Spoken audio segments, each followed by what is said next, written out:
Halo, kembali lagi di video pembelajaran untuk mata kuliah metodologi penelitian. Jadi di video kali ini saya akan menjelaskan tentang validitas kriteria. Oke.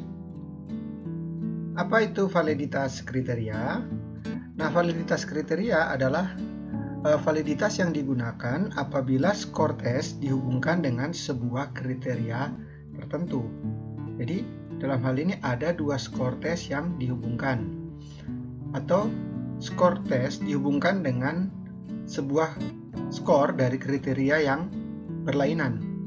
Nah, dalam hal ini kriteria adalah tingkah laku tertentu yang skor tesnya dapat digunakan untuk memprediksinya. Nah, dengan demikian skor kriteria ini digunakan oleh skor lain sebagai prediktor.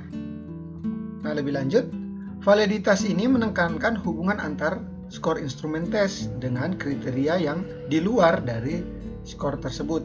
Jadi bukan terkait dengan validitas dari instrumen itu sendiri, tapi penekanannya kepada hubungan antar skor instrumen. Ya, nah hal tersebut sudah saya jelaskan untuk poin yang ketiga. Nah, apa kriterianya dan ciri-cirinya? Yang pertama, harus punya relevansi. Yang pertama, peneliti harus menilai apakah kriteria yang diselidiki atau yang telah dipilih itu menggambarkan ciri-ciri yang tepat dari tingkah laku yang diselidiki. Nah, pada umumnya, relevansi ini dicontohkan misalnya menghubungkan antara skor tes masuk dengan IPK. Jadi misalnya ketika kalian masuk universitas tertentu, kemudian kalian dites masuk, nah skor tesmu itu digunakan sebagai prediktor untuk IPK kamu nanti ketika kalian lulus. Tapi di sini saya akan memberikan contoh yang sedikit berbeda, yaitu skor tes ujian sekolah matematika SD dengan skor tes fisika, namun ketika siswa tersebut berada di SMP misalnya, atau skor matematika digunakan sebagai kriteria skor fisika siswa. Jadi skor matematika dihubungkan dengan skor fisika. Kemudian ciri-ciri yang kedua adalah harus reliable. Nah, dalam hal ini kriteria tersebut merupakan ukuran konsisten bagi atribut yang digunakan dari waktu ke waktu. Nah, yang dimaksud adalah konsisten skor matematika tersebut merupakan prediktor bagi skor fisika siswa, atau fisika sebagai kriteria yang konsisten dengan matematika sebagai prediktornya. Nah, yang terakhir adalah bebas dari bias. Nah, hendaknya skor pada suatu tes kriteria tidak dipengaruhi oleh faktor-faktor selain penampilan sebenarnya pada kriteria itu. Nah, yang dimaksud dalam hal ini adalah skor matematika mutlak sebagai faktor dari skor fisika yang nanti diperoleh oleh siswa. Nah, bebas dari bias yang selanjutnya adalah pengukuran hendaknya dilakukan secara objektif. Nah, hal ini dilakukan dengan menghindari kontaminasi skor kriteria. Contohnya seperti ini. Nah, guru matematika dan fisika harus saling independen dalam hal penskoran. Nah, scoring matematika dan fisika tidak boleh dilakukan oleh guru yang sama, begitu ya. Kemudian skor tersebut sebaiknya dirahasiakan dan tidak digunakan untuk membuat keputusan apapun sampai skor kriteria tersebut diperoleh. Dengan demikian, untuk mengetahui suatu skor tersebut valid secara kriteria, maka waktu yang dibutuhkan cukup lama, karena kita harus menunggu sampai skor kriteria tersebut diperoleh. Jadi ketika contoh yang tadi, maka kita harus menunggu sampai siswa tersebut masuk SMP dan memiliki skor untuk misalnya ujian fisika, baru kita bisa menghubungkan dengan skor ujian matematika SD. Nah, desain validasi berdasarkan kriteria. Yang pertama, identifikasi behavior, kriteria yang cocok dengan cara mengukur behavior tersebut. Misalnya kecocokan antara skor fisika sebagai kriteria dan cara mengukurnya. Berarti harus dilandasi oleh teori-teori pendukung. Kemudian identifikasi sampel peserta tes yang mewakili peserta tes yang sesungguhnya yang akan dikenai tes. Maka sampel yang digunakan untuk contoh yang tadi sebaiknya adalah siswa yang berada di kelas 6 yang akan mengikuti ujian matematika.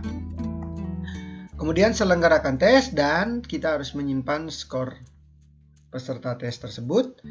Nah, ketika kriteria sudah diperoleh, jadi ketika skor fisika sudah diperoleh, baru kita mulai untuk melakukan pengukuran kinerja pada kriteria tersebut untuk setiap sampel peserta, dan kita harus menentukan koefisien korelasi antara skor tes dan skor kinerja. Nah, koefisien korelasi tersebut merupakan koefisien dari validitas. Nah, di sini merujuk pada hubungan antar skor tes, berarti kita harus menggunakan uji statistik. Nah, uji statistik yang digunakan adalah uji statistik Carl-Pearson ya. Nah, ini rumusnya dan ini keterangannya. Oke, RxY adalah koefisien validitas. Nah, tadi pada poin yang terakhir tadi. Kemudian X adalah skor tes dan Y adalah skor kriteria. Berarti kalau untuk kasus yang tadi, X adalah skor matematika dan Y adalah skor fisika. Nah, ini kriteria penafsiran indeks korelasi. Jadi ketika RxY ini, misalnya kalau kita peroleh nilainya adalah di antara interval 0,800 sampai 1, berarti kriteria penafsirannya sangat tinggi hubungan antara kedua skor tersebut, dan seterusnya ya. Nah, biasanya kita gunakan dari 0,4 ke atas, namun yang di 0,2 ke bawah tidak direkomendasikan. Nah, di sini saya ada contoh soal. Ada 10 siswa yang kemudian dilakukan ujian matematika, skornya diperoleh. Kemudian beberapa waktu kemudian diperoleh juga skor fisikanya ketika mereka sudah berada di SMP. Nah, ini adalah kriteria skor fisika dan ini adalah prediktor skor matematika atau X-nya. Nah, kemudian kita diminta untuk mencari koefisien validitas dari tes matematika sebagai tes prediktor. Nah, berikutnya kita akan sama-sama pelajari tentang bagaimana komputasi atau perhitungannya. Yang pertama, kita sediakan dulu tabel penolong. Nah, tabel penolong ini bertujuan untuk mencari apa saja yang diperlukan pada rumus koefisien korelasi di sini. Nah, N ini tadi 10 karena jumlah siswanya ada 10, kan. Kemudian data yang tadi masing-masing saya sudah sajikan di sini ya. Data X sebagai skor matematika dan data Y sebagai skor fisika. Kemudian X kuadrat ini diperoleh dari X dikuadratkan. Berarti 6400 ini diperoleh dari 80 kuadrat. Nah, sama halnya dengan Y kuadrat. Berarti 100 dikuadratkan dapatnya 10.000, dan XY diperoleh dari X dikalikan dengan Y atau 80 kali 100. Nah, setelah kita cari untuk setiap datanya, kemudian kita jumlahkan pada masing-masing kolom. Nah, sigma dari X ini berarti sigma dari X atau jumlah dari X. Nah, dapat 585, sigma dari Y 680 dan seterusnya sampai dengan sigma XY yaitu 42.075. Nah, di sini kita punya yaitu sigma X dikuadratkan. Nah, ini diperoleh dari 585 sebagai sigma X yang dikuadratkan, diperoleh 342.225, dan sigma Y dikuadratkan berarti sigma Y ini tadi dikuadratkan dapatnya 462.400. Oke, dan kita entrykan berarti sesuai dengan warnanya yang di sini ya. Berarti 10 ini adalah N-nya tadi karena ada 10 siswa. Yang berwarna merah ini berarti sigma XY. Kemudian yang berwarna orange ini adalah sigma X. Oke, sigma Y berarti yang berwarna hijau. Oke ya. Kemudian N-nya 10. Kemudian yang berwarna kuning ini berarti sigma X kuadrat ya. Oke, hati-hati. Nah, kemudian yang berwarna grey ini karena sigma X dikuadratkan, berarti yang ini tadi. Dan kemudian dikalikan dengan 10 N-nya. Kemudian sigma Y kuadrat berarti yang berwarna ungu, dan sigma Y dikuadratkan. Nah, berarti yang ini. Oke, kemudian kita selesaikan.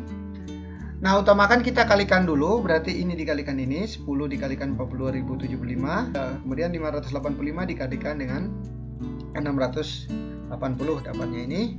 Nah, yang di dalam akar ini kita selesaikan dengan dikalikan 10 dulu ya, baru dikurangkan. Nah, ini juga dikalikan 10 dulu, baru nanti dikurangkan.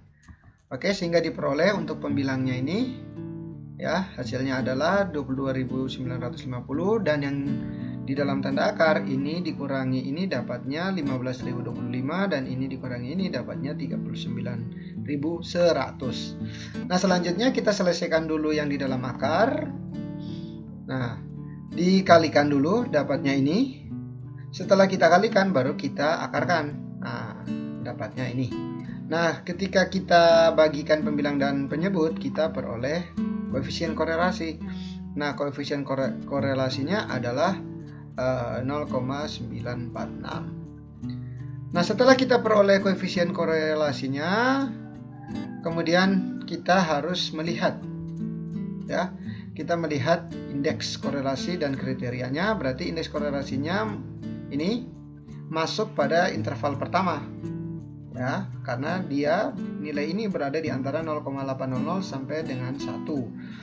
Nah, dengan demikian kita memperoleh kesimpulan berdasarkan kriteria penafsiran. Nah, dia masuk kriteria yang sangat tinggi. Nah, ketika dia masuk ke dalam kriteria yang sangat tinggi, maka hubungannya sangat kuat, gitu ya. Nah, selain itu dapat juga kita katakan bahwa skor matematika tersebut dapat dijadikan sebagai skor prediktor untuk kriteria fisika atau validitasnya baik secara kriteria. Nah, selanjutnya di sini ada contoh soal. Silakan teman-teman kerjakan. Nah, di sini kita mencari koefisien validitas tes IPS sebagai tes penentu pada kriteria skor PKN, ya. Nah, tentukan koefisien korelasinya. Nah, apakah tes IPS dapat digunakan sebagai prediktor skor PKN sebagai kriteria? Nah, kita lihat nanti pada koefisien korelasinya dan kriterianya.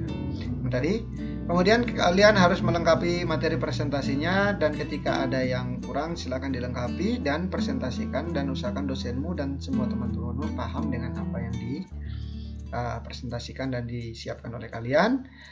Nah, tadi sudah saya siapkan contohnya. Untuk nomor 3 tadi adalah matematika dan fisika, dan kemudian pada latihan soal adalah IPS dan PKN. Nah, kenapa saya memilih skor IPS? Karena IPS itu punya kedekatan dengan PKN, ya, karena apa yang dibahas di ilmu pengetahuan sosial juga beberapa diantaranya dibahas pada PKN. Dengan demikian kita menduga bahwa skor IPS ini dapat menjadi prediktor untuk skor PKN.